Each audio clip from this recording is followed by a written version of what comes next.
Back in 1998, Konami released a video game that is widely regarded as one of the greatest of all time. IGN reviewed it as being closer to perfection than any other game, beautiful, engrossing, and innovative in every conceivable category, and has received such acclaim as being a game that felt like a big budget action blockbuster movie, only better. This brilliant and technically stunning game popularized the stealth genre, shipped over 12 million demos, and sold over 7 million copies worldwide.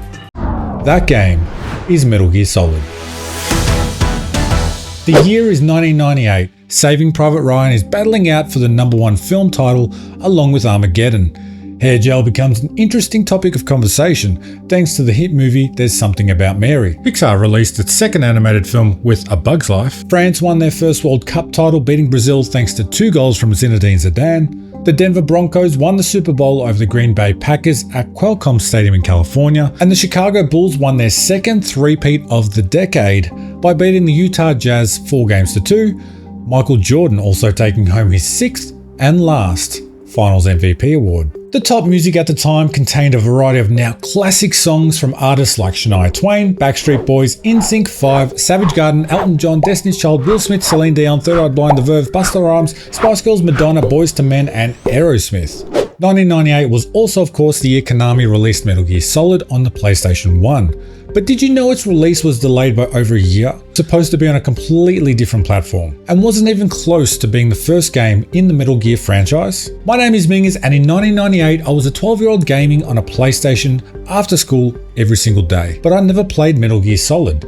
And being so highly regarded, it was an easy choice to be the first playthrough for my new bucket list gaming channel. So let's talk about the development of Metal Gear Solid, its characters and story, as well as my thoughts after experiencing this game for the very first time. If you do enjoy this video, please consider leaving a thumbs up and let me know what other must-play games make your bucket list in the comments below. For this video, I went down a bit of a rabbit hole to learn that this was actually the third game of the franchise developed by the legendary Hideo Kojima. The original Metal Gear game was released in July 1987 and only developed for a console known as the MSX2. The MSX2 wasn't popularized or even really well known at the time outside of Japan and some parts of Europe in the mid to late 80s. But as you can see here, it's kind of like a home computer video game console, which was integrated with its own inbuilt keyboard and gamepad. This first Metal Gear game was eventually reworked a few months later for release on Nintendo's NES.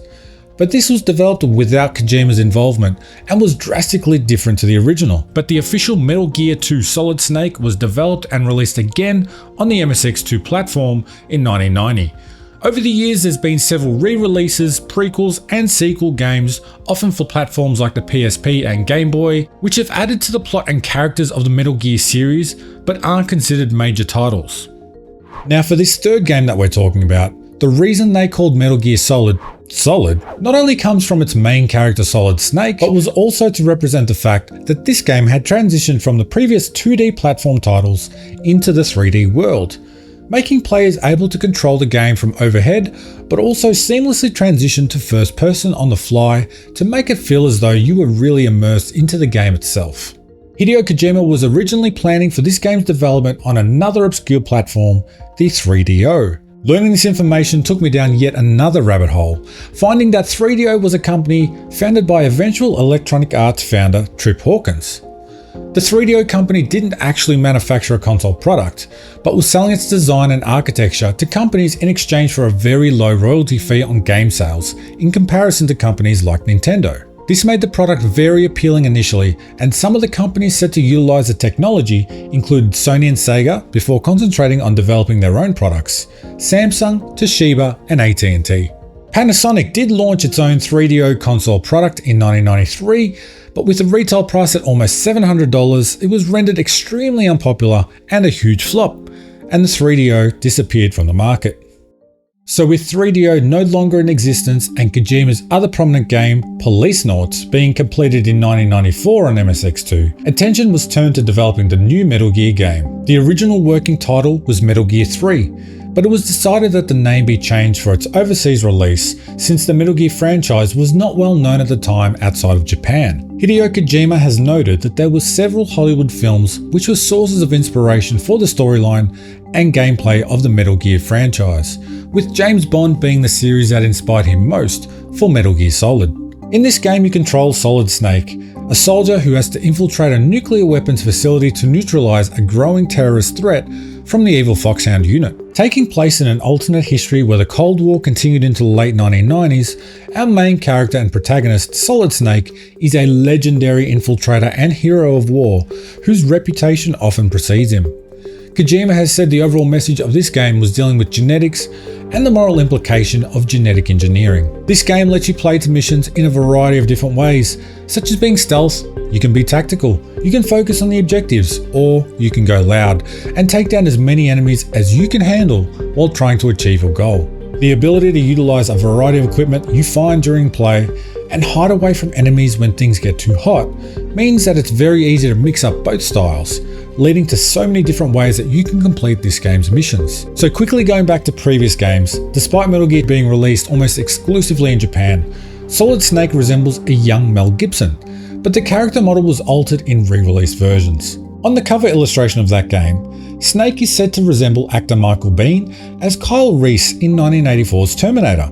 Although this was not officially confirmed, it's been said that this likely helped Konami attract fans to Metal Gear, building a foundation for the franchise's future success. When it comes to Metal Gear Solid, designer Yoji Shinkawa says Snake's facial appearance was based on Christopher Walken, and his physical build was based on a popular action superstar of the time, Jean-Claude Van Damme. According to Kojima, Snake's character model was also specifically designed to have a well-sculpted buttocks, as the player spends the majority of the game staring at the character's back from a third-person view. But whether or not this is consistent with Jean-Claude Van Damme's behind, I'll leave that up to you. Snake is voiced by David Hayter, an actor, director, and producer who later wrote the screenplay for the 2000 movie X-Men. Interestingly, Hayter is the only voice actor in this game credited with his real name. The remainder of the character actors were initially only credited using pseudonyms, until the game was remade in 2004. This was due to the fact that at that time, the Screen Actors Guild's rules regards to actors' performances for video games was unclear, and thus it was just probably easier to hide their identities. Metal Gear Solid is now over a quarter of a century old, and like most old titles, it can be hard to appreciate the graphic quality if you weren't around playing video games 25 years ago. For me, it looks very graphically detailed in comparison to a lot of other games released around that time. But probably the most impressive aspect of this game is its immersion.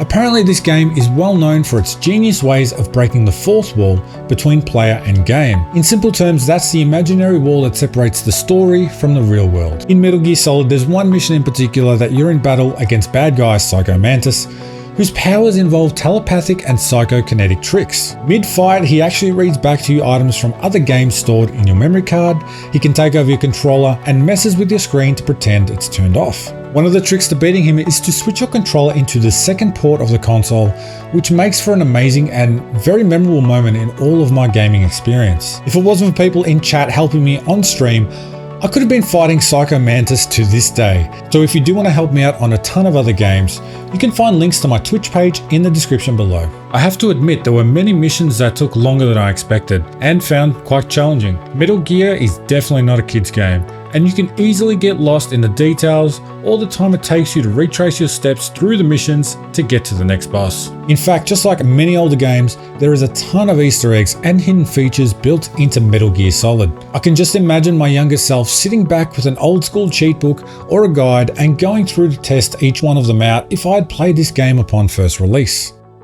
In my opinion, it's things like that that gives games so much personality and makes them so memorable for the people playing them. There is so much to talk about with others who have played the game, and whilst trying to explain it to people who haven't played can be overwhelming, it's exactly how a game title gains a strong reputation and loyal fan base. At Metal Gear Solid's time of release, there was some criticism about the extensive use of cutscenes and cinematics, and that you could almost spend more time watching than you could actually playing the game. I think this is just a matter of personal preference for what you think makes a fun game as an individual. For me, I struggled to keep up with the minor details of the storyline, but I'm not against it. I felt like I was involved in a movie. I felt very entertained. and some of the scenes were amazing, despite some very cringeworthy lines. Some of that might be down to issues in translation. Apparently the English version of the game added a lot of Western sources and authors to the pool of motivational quotes that were originally Chinese proverb and then explained in Japanese. Nevertheless, I think the game holds up really well, and the overall storyline and message of the game is one which still provokes thought to this day. Metal Gear Solid leaves a legacy of being the first of the stealth genre to become mainstream, pioneered the integration of cinematic techniques into video games, and inspired the next generation of game developers in games like Far Cry, Splinter Cell, Gears of War, and The Last of Us. Metal Gear Solid was very immersive, gripping, and I felt it was both challenging yet fun to play, even for me playing for the first time in 2024. But what do you think? Was Metal Gear Solid a good game?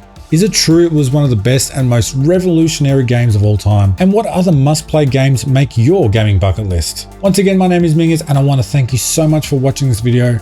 It took a lot of work, so I really hope you enjoyed it. And I hope to see you back for the next video on Bucket List Gaming.